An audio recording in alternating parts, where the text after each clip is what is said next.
सुप्रजा रामपूर्वा सन्ध्या प्रवर्तते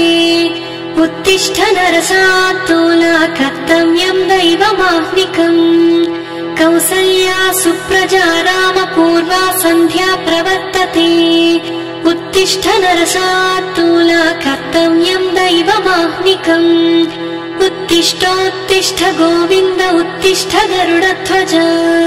उत्तिष्ठ कमलाकान्ता त्रैलोक्यम् मङ्गलम् कुरु उत्तिष्ठोत्तिष्ठ गोविन्द उत्तिष्ठ गरुडध्वज उत्तिष्ठ कमलाकान्ता त्रैलोक्यम् मङ्गलम् कुरु मातः समस्त जगतां मधुकैटभारे वक्षो विहारिणि मनोहर दिव्यमूर्ते श्रीस्वामिनि श्रित जनप्रिय दानशीले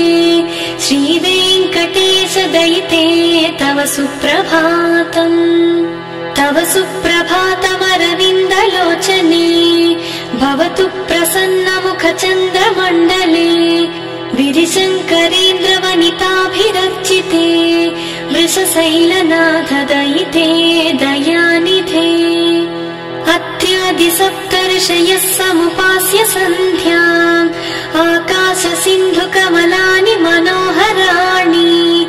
आदाय पादयुगमर्चयितुम् प्रपन्नाः शेषाद्रिशेखर विभो तव सुप्रभातम् पञ्चाननाब्ज भव षण्मुख वासवाद्याः त्रैविक्रमादिचरितम् विबुधास्तुवन्ति भाषापतिः पठति वासर शुद्धिमारात् शेषाद्रिशेखर विभो तव सुप्रभातम् ईषत् प्रफुल्ल सरसीरुह नारिकेळ पूगद्रुमादिसु मनोहर पालिकानाम् आवाति मन्दमनिलः सह दिव्यगन्धैः शेषाद्रिशेखर विभो तव सुप्रभातम् उन्मील्य नेत्रयुगमुत्तम पञ्जरस्थाः पात्रावशिष्ठ कदलीफलपायसानि भुक्त्वा सलीलमधकेलिसुकाः पठन्ति शेषाद्रिशेखर विभो तव सुप्रभातम् तन्त्री प्रकर्ष मधुरस्वनया विपञ्च्या गायत्यनन्तचरितम् तव नारदोऽपि भाषा समग्रमसकृत्करचाररम्यम् शेषाद्रिशेखर विभो तव सुप्रभातम् भृङ्गावळी च वकरन्दरसानुविद्ध झङ्कारगीतनिनदैः सह सेवनाय निर्यात्युपान्त सरसी कमलोदरेभ्यः शेषाद्रिशेखर विभो तव सुप्रभातम् योषा गणेन वरदग्नि विमध्यमाने घोषालयेषु दधिमन्थन तीव्र घोषाः रोषात् कलिम् विदधते ककुभश्च कुम्भाः शेषाद्रिशेखर विभो तव सुप्रभातम् पद्मे समित्र शतपत्रगताळिवर्गाः हर्तुम् श्रियम् कुवलयस्य निजाङ्गलक्ष्म्या भेरी निनादमिव बिभ्रति तीव्रनादम् शेषाद्रिशेखर विभो तव सुप्रभातम् श्रीमन्नभीष्टवरदाखिल लोकबन्धो श्री श्रीनिवास जगदेक दयैक सिन्धो श्रीदेवताग्रह भुजान्तर दिव्यमूर्ते श्रीवेङ्कटाचलपते तव सुप्रभातम् श्रीमन्नभीष्टवरदाखिल लोकबन्धो श्री श्रीनिवास जगदेक दयैक सिन्धो श्रीदेवताग्रह भुजान्तर दिव्यमूर्ते श्रीवेङ्कटाचलपते तव सुप्रभातम् श्रीस्वामि पुष्करिणि काप्लव निर्मलाङ्गाः श्रेयोद्धिनो हर विरिञ्चि सनन्दनाद्याः द्वारे वसन्ति वरवेत्र हतोत्तमाङ्गाः श्रीवेङ्कटाचलपते तव सुप्रभातम् श्रीशेषशैल गरुडाचल वेङ्कटाद्रि नारायणाद्रि वृषात्रिमुख्याम् आख्याम् त्वदीयवसतेरनिशम् वदन्ति श्रीवेङ्कटाचलपते तव सुप्रभातम् सेवा परा शिव सुरेश कृशानुधर्म रक्षोऽम्बुनाथ पवमान धनाधिनाथाः बद्धाञ्जलि प्रविलसन्निज शेषदेशाः श्रीवेङ्कटाचलपते तव सुप्रभातम्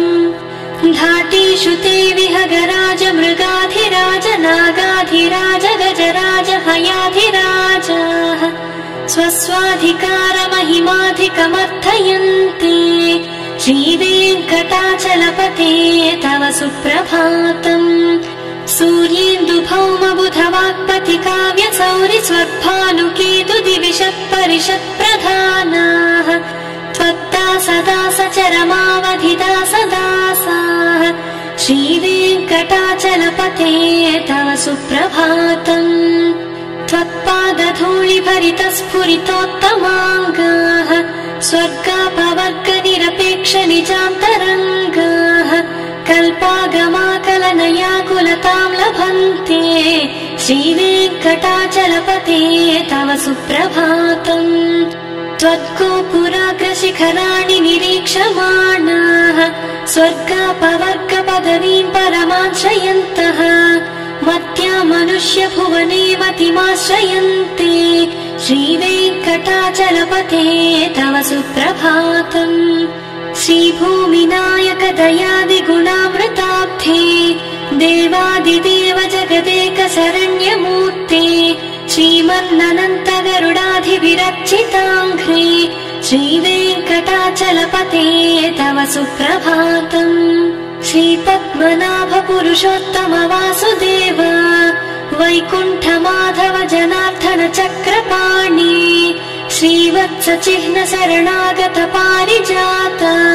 श्रीवेङ्कटाचलपते तव सुप्रभातम्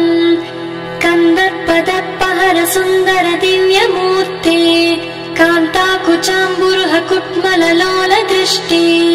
कल्याण निर्मल गुणाकर दिव्यकीर्ते श्रीवेङ्कटाचलपते तव सुप्रभातम् मीनाकृते कमठकोल नृसिंहवर्णिन् स्वामिन् परश्वथ तपोधन रामचन्द्र शेषांस राम यदुनन्दन कल्किरूप श्रीवेङ्कटाचलपते तव सुप्रभातम् एलालवङ्ग घनसार सुगन्धितीर्थम् दिव्यम् वियत्सरिति हेम घटेषु पूर्णम् धृत्वाद्यवैदिक शिखामणयः प्रहृष्टाः तिष्ठन्ति वेङ्कटपते तव सुप्रभातम् भास्वानुदेति विकचानि सरोरुहाणि सम्पूरयन्ति निनदैककुभो विहङ्गाः श्रीवैष्णवाः सततमर्थितमङ्गलास्ते धामाश्रयन्ति तव वेङ्कट सुप्रभातम् ब्रह्मादयः सुरवरासमहर्षयस्ते सन्तः सनन्दन मुखास्त्वधयोगिवर्याः धामान्तिके तव हि मङ्गलवस्तु हस्ताः श्रीवेङ्कटाचलपते तव सुप्रभातम् लक्ष्मी निवास निरवद्य गुणैक सिन्धो संसार सागर समुत्तरणैक सेतो वेदान्त वेद्य निज वैभव भक्त भोग्या श्रीवेङ्कटाचलपते तव सुप्रभातम् इत्थम् वृषाचलपतेरिह सुप्रभातम् ये मानवाः प्रतिदिनम् पठितुम् प्रवृत्ताः तेषाम् प्रभात समये स्मृतिरङ्गभाजाम् प्रज्ञाम् परार्थ सुलभाम् परमाम् प्रसूते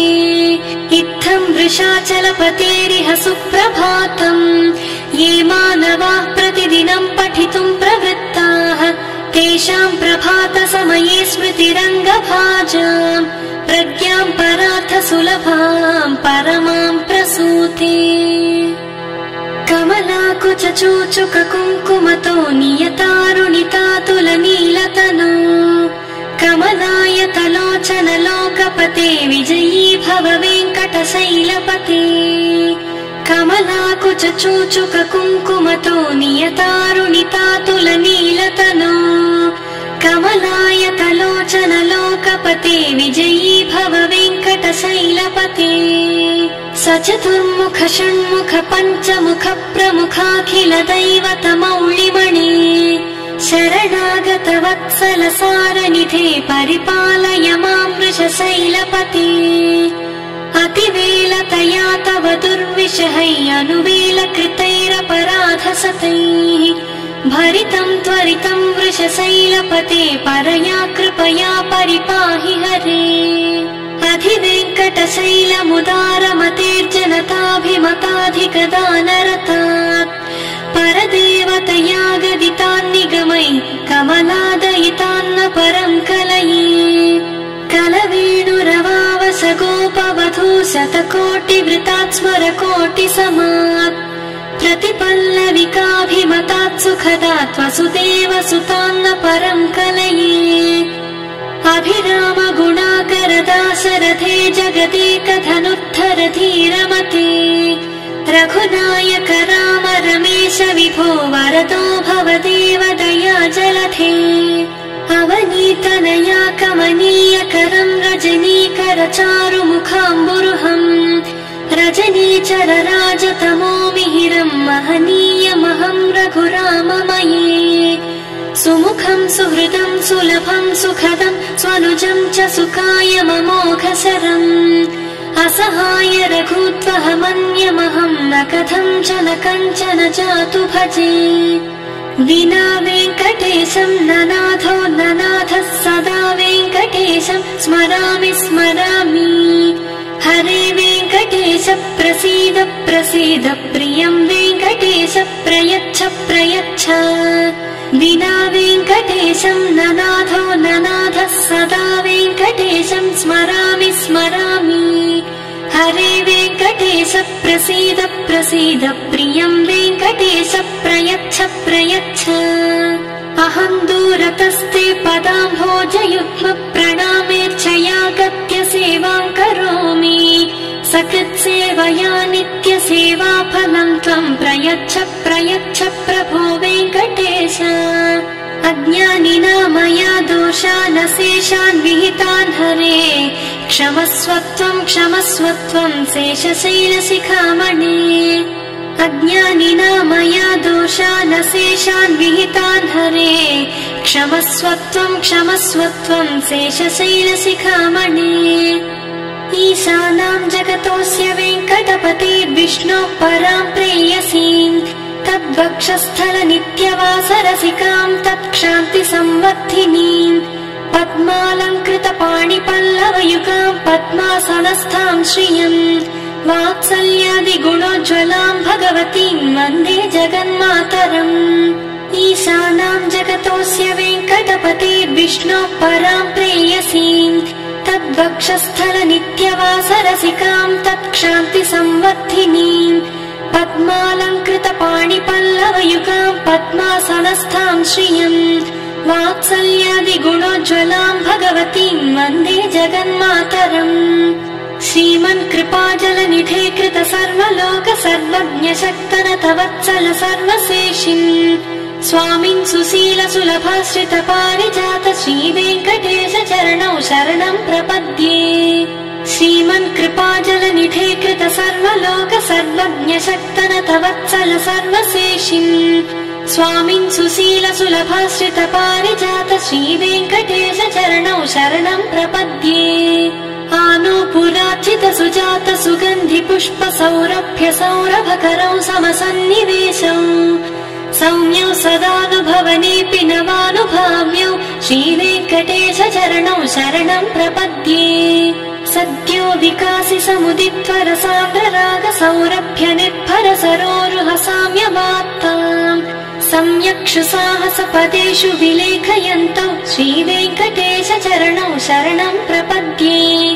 रेखामयध्वज सुधा कलशात पत्र वज्राङ्कुशाम्बुरुह कल्पक शङ्ख चक्रैः भव्यैरलङ्कृत तलौ परतत्त्व चिह्नैः श्रीवेङ्कटेश चरणौ शरणं प्रपद्ये ताम्रोदरद्युति पराजित पद्मरागौ बाह्यैर्महोभिरभिभूत महेन्द्र नीलौ उद्यन्नखांशुभिरुदस्त शशाङ्कभासौ श्रीवेङ्कटेश चरणौ शरणं प्रपद्ये सप्रेम भीति कमलाकर पल्लवाभ्यां संवाहनेऽपि सपदि क्रममादधानौ कान्तावाङ्मनस गोचर सौकुमार्यौ श्रीवेङ्कटेश चरणौ शरणं प्रपद्ये लक्ष्मी मही तदनुरूप निजानुभाव नीलादिदिव्य महिषीकर पल्लवानाम् आरुण्य संक्रमणतः किल सान्द्र रागौ श्रीवेङ्कटेश चरणौ शरणं प्रपद्ये नित्यानमद्विधि शिवादि किरीट कोटि प्रत्युक्त दीप्त नवरत्न महः प्ररोहैः नीराजनाविधि मुदारमुपादधानौ श्रीवेङ्कटेश चरणौ शरणं प्रपद्ये विष्णोः पदे परम इत्युदित प्रशंसौ यौ मध्व उत्सैति भोग्यतयाप्युपात्तौ भूयास्तथेति तव पाणितलौ प्रदिष्टौ श्रीवेङ्कटेश चरणौ शरणं प्रपद्ये पार्थाय तत्सदृश सारथिना त्वयैव यौ दर्शितौ स्वचरणौ शरणं व्रजेति भूयोऽपि मह्यमिह तौ करदर्शितौ ते श्रीवेङ्कटेश चरणौ शरणं प्रपद्ये मन्मूर्ध्निकाळ्य फणे विकटाटवीषु श्रीवेङ्कटाद्रिशिखरे शिरसि श्रुतीनाम् चित्तेऽप्यनन्य मनसां सममाहितौ ते श्रीवेङ्कटेश चरणौ शरणं प्रपद्ये अम्लान हृष्यदवनीतलकेन पुष्पौ श्रीवेङ्कटाद्रिशिखराभरणायमानौ आनन्दिताखिल मनोनयनौ तवैतौ श्रीवेङ्कटेश चरणौ शरणं प्रपद्ये प्रायः प्रपन्न जनता प्रथमावगाह्यौ मातुः स्तनाविव शिशोरमृतायमाणौ प्राप्तौ परस्पर तुलामतुलान्तरौ ते श्रीवेङ्कटेश चरणौ शरणं प्रपद्ये सत्त्वोत्तरै सतत सेव्य पदाम्बुजेन संसारतारकदयात्र दृगञ्चलेन सौम्योपयन्तृमुनिनाममदर्शितौ ते श्रीवेङ्कटेश चरणौ शरणं प्रपद्ये सौम्योपयन्तृमुनिनाममदर्शितौ ते श्रीवेङ्कटेश चरणौ शरणं प्रपद्ये श्रीशश्रिया घटिकया त्वदुपाय भावे प्राप्ये त्वयि स्वयमुपेयतया स्फुरन्त्या नित्याश्रिताय विरवद्य गुणाय तुभ्यं स्यां किङ्करो वृषगिरीश न जातु मह्यम् नित्याश्रिताय विरवद्य गुणाय तुभ्यं स्यां किङ्करो वृषगिरीश न जातु मह्यम् श्रियः कान्ताय कल्याणनिधये निधयेऽर्थिनाम् श्रीवेङ्कटनिवासाय श्रीनिवासाय मङ्गलम् श्रियः कान्ताय कल्याणनिधये निधयेऽर्थिनाम् श्रीवेङ्कटनिवासाय श्रीनिवासाय मङ्गलम् लक्ष्मी सविभ्रमालोक सुभ्रो विभ्रम चक्षुषे चक्षुषे सर्वलोकानां वेङ्कटेशाय मङ्गलम् श्रीवेङ्कटाद्रिशृङ्गाग्रमङ्गलाभरणाङ्घ्रये मङ्गलानां निवासाय श्रीनिवासाय मङ्गलम् सर्वावयव सौन्दर्य सम्पदा सर्वचेतसां सदा सम्मोहनायास्तु वेङ्कटेशाय मङ्गलम् नित्याय निरवध्याय सत्यानन्द चिदात्मने सर्वान्तरात्मने श्रीमद्वेङ्कटेशाय मङ्गलम् नित्याय निरवध्याय सत्यानन्द चिदात्मने सर्वान्तरात्मने श्रीमद्वेङ्कटेशाय मङ्गलम् स्वतः सर्वविदे सर्वशक्तये सर्वशेषिणे सुलभाय सुशीलाय वेङ्कटेशाय मङ्गलम् परस्मै ब्रह्मणे पूर्णकामाय परमात्मने प्रयुञ्जे परतत्त्वाय वेङ्कटेशाय मङ्गलम् अकालतत्त्वमश्रान्तमात्मनामनुपश्यताम् अतृप्त्यमृतरूपाय वेङ्कटेशाय मङ्गलम् प्रायः स्वचरणौ पुंसां शरण्यत्वेन पाणिना कृपयातिशते श्रीमद्वेङ्कटेशाय मङ्गलम् दयामृततरङ्गिण्यास्तरङ्गैरिव शीतलैः अपाङ्गैः सिञ्चते विश्वं वेङ्कटेशाय मङ्गलम् षड्भूषाम्बरहेतीनां सुषमावहमूर्तये सर्वार्तिशमनायास्तु वेङ्कटेशाय मङ्गलम् श्रीवैकुण्ठविरक्ताय स्वामि पुष्करिणी तटे रमया रममाणाय वेङ्कटेशाय मङ्गलम् श्रीमत्सुन्दरजामातृमुनिमानसवासिने सर्वलोकनिवासाय श्रीनिवासाय मङ्गलम् मङ्गलाशासनपरैर्मदाचार्य पुरोगमैः सर्वैश्च पूर्वैराचार्यैः सत्कृतायास्तु मङ्गलम्।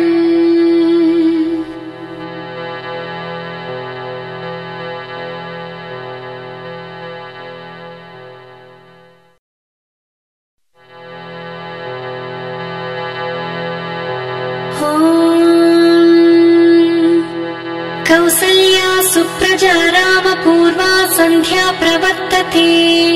उत्तिष्ठ नरशार्दूल कर्तव्यं दैवमाह्निकम्।